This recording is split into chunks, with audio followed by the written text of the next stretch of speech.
Hi, and welcome to my final exam presentation about animal products and feed production in Russia by me, Emily Tovar.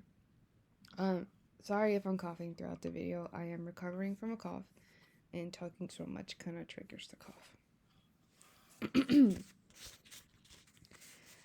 Alright. So, let's kind of dive into the population. So, approximately, Russia has about 144 million people. Russia is really known as one of like the biggest countries. It's actually like the 9th most populated country. And its size is fairly large if you look at it at the map. But if we kind of go into detail, most of the population, if you look at the map, is in the southwest, which is this region right here compared to the southeast. And there are going to be reasons for that we'll kind of talk about in a bit. But in terms of like little cities and regions, most of the population kind of resides in Moscow. If you look right here, it's really, really, really small, but there's a lot of people there. Okay. So what's Russia's contribution? So they're a big global exporter of grains and sunflower oil and other things. Some major contributions of, it mainly contributes, like it's a major contributor of fertilizer to the U.S. Now, the U.S. is also a big exporter of fertilizer, so it doesn't surpass the U.S., but it's one of the biggest contributors. Alright, so kind of going into some details before we move on to the individual focuses. Russia was, Russia was about 10% of the total supply of grain export, at some point, although it doesn't surpass the U.S., it kind of surpasses in terms of, I believe, wheat just a little bit, but it doesn't surpass the U.S. The U.S. is about 24% in total exports of in grain, sorry. This is about in 2015, 2016, but it is a major supplier of poultry. If we kind of think about it, Russia has a lot of collective farms that are self-financed and managed, and most of those collective farms are going to be in this region due to favorable crop conditions, and we'll talk about that too. One cool thing to kind of note is that the Central District is known for a big supplier of meat production. And we'll talk about why that is, which is kind of over here. This kind of region focuses more on meat production. But we should also note that they used to supply, like Russia, used to supply more eggs and potatoes.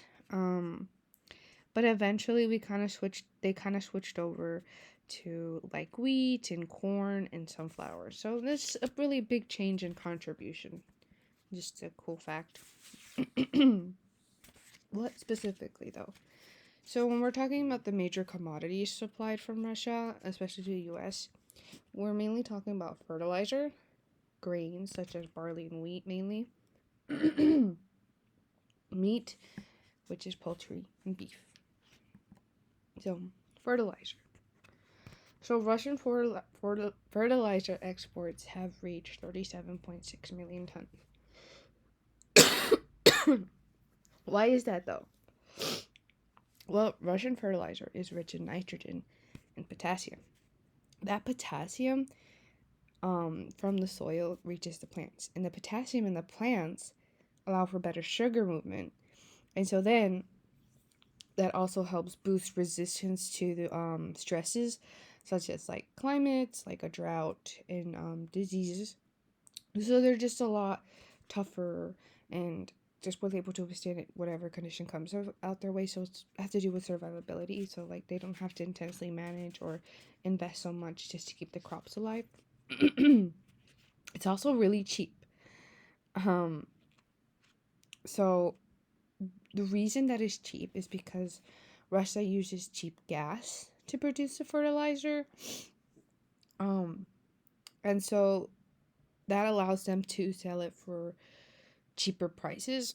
And this is why, if we look under impact, competition does not exist because the prices are so low compared to its competitors because of how they produce the fertilizer. And one neat thing about the fertilizer is that it does allow the Russian farmers to kind of enter the global market and invest in agriculture tech, and then further invest in that agriculture and some other products that they export. And this has to do with costs and a lot of profiting from the fertilizer. If we kind of look at this diagram over here, we can kind of see some of the things that they import. And they do import mainly fertilizer if we're talking about a certain category of non-food items. But there's also non-ferrous and inorganic chemicals. But we're focusing on more of the agriculture aspect, so we're just mainly focusing on fertilizer. So some challenges that Russia faces with their fertilizer commodity today is a major one. The Russian invasion of Ukraine has dramatically increased fertilizer costs. This is because the attack on Ukraine has kind of created a lower yield, which in turn creates higher costs for it. And if we kind of look down here, here's one of the major contributors of the fertilizer. It's called the Mosaic Company, MOS, and then it does have CF Holdings Inc. So cool. I think the logo is pretty cool. So let's talk about meat products. So if we kind of look at the diagram, the meat products the meat export has decreased over recent years. And I think pork recently surpassed poultry. But we're going to look into that. So it was known for mainly poultry exports, and the poultry export is very cheap. Poultry is very cheap, and it's a big profit. Actually, it's expected to bring about 40 billion a year of revenue, which is a lot. And these meat production allows for food security and to push exports for financial gain. And this is because the cheap the cheap cost, they have fairly cheap exchange of shipments for meat products and stuff like that. And the animal health in Russia's are pretty good. Like, they don't necessarily have a lot of issues, so there's not a lot to invest. So it's a big profit. It is because of the profit that they make, it's completely self-sufficient, which is really good for their food security and helps with increasing exports, because if they're making more domestic meat products, they're that creates a more food security, so they don't have to rely on outside imports. And if we kind of look at the numbers, 48% of, as of a certain year, it used to be poultry took up about 48% of the sales. Poultry came in second with about 37, and 14 was about beef. I don't think a new statement has come out about the pork. I haven't seen it, but I think pork is on the rise and has just recently surpassed the poultry amount. So in 2023, Russia produced about 11.7 million tons of meat. And like I said, pork production has recently beat poultry production. A major contributor of the meat is the Chervisco Group. It's just a company. I don't have an image of it, I don't believe. But some of the challenges that we kind of face with meat production is labor shortage. This is mainly due to the war. And we kind of talk about it a little bit later on because we're gonna see this again. But if we kind of look here, there's a at this diagram, there's a big fluctuation between the production and the imports. So it's like a inverse relation. They go up and then they go down. So it's kind of a not very steady um business for them. Production has decreased, as we said, decreased over the years, but as of lately, they've been increasing slightly. And we can see that the imports are decreasing, which we can see that there's um, that there's a little bit more of food security from domestic meat products here. So the last commodity I want to talk about is grain. So recently, Russia has become a bigger exporter of grain compared to past years. Actually, we talked about this earlier in 2015, 2016, about 10% of grain and 15% of wheat. But it doesn't beat the US numbers. The US was about 24% grain and 14%, so just barely of wheat. 37.6 million tons exported to the US in 1 year, which is really impressive. But why is this such a big commodity? Like we talked about, it's kind of an inverse relation with the fertilizer. You think about it, the grains are crops sit in fertilizer. So because their fertilizer is really rich in nitrogen and potassium, it creates favorable conditions for plant growth and quality, so they can really profit off a lot of crop exports. There's favorable weather and soil conditions, and I'm going to go back in the slide because I didn't want to add another map to kind of confuse you guys. But when we talk about favorable weather conditions, when we look at regions right here, in this region they tend to focus more on meat. This is because the soil conditions and the climate conditions aren't favorable to plant agriculture compared to the southwest, where they have more favorable conditions, less droughts, and just richer soil, versus the soil here is not as good quality. So there's like sections of Russia that mainly focus on certain exports. So with the food stability similar to the meat, a lot of export, and because of the rich in fertilizer, this creates food stability of domestic grain. So some of the things that it supplies to the people are things like oils from sunflowers, um, and several cereal and flour products from the grains, the wheat, and the barley um, that are supplied to the people. So if we look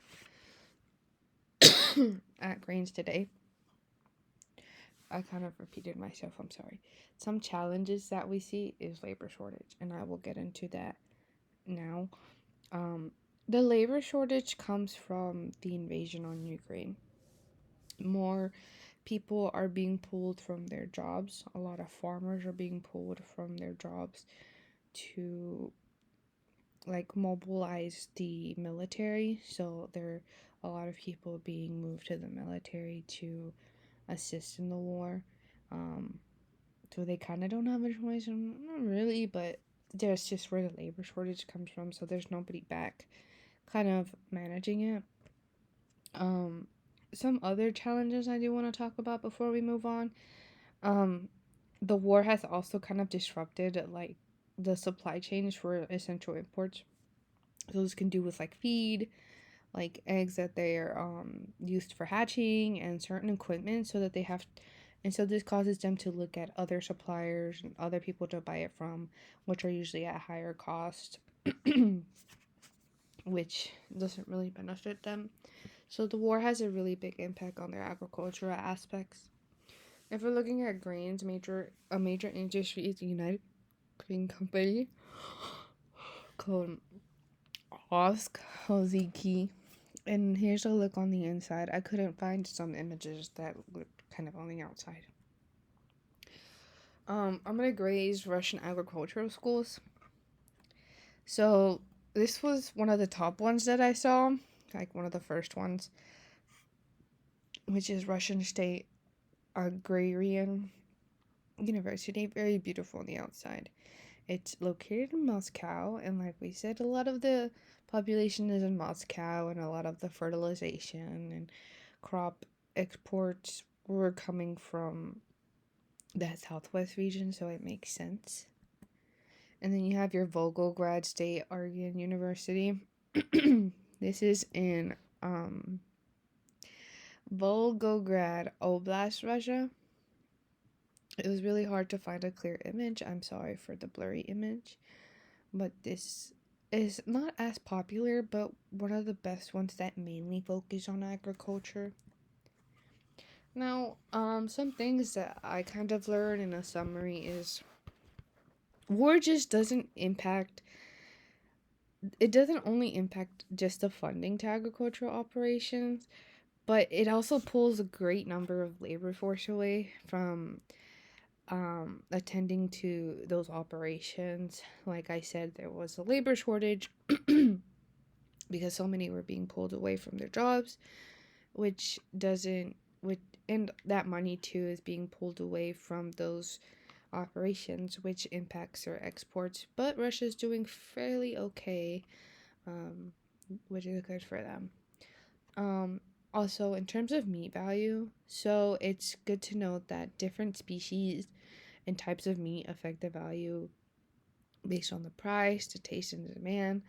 I didn't mention this because they're not a big contributor, but with like cows, we learned in the lecture that certain of them are more richer in flavor, some of them tend to be more tender. Some people look for a specific look, like marble. So it really depends. Like the poultry had a higher profit and value compared to the pork until as of recently. And then we look at plant nutrition.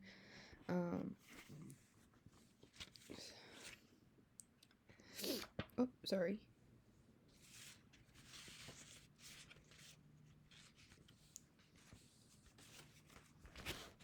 Sorry. Kind of choking. So the soil is a major part of plant growth, with things such as minerals and elements within the soil that impact growth. So it's kind of inverse. So if they don't have a really good soil foundation, they probably won't be a bigger exporter of certain grains. I also want to talk about that Russia.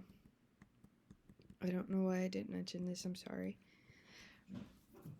Russia, in terms of their grain, they focus on domestic seeding.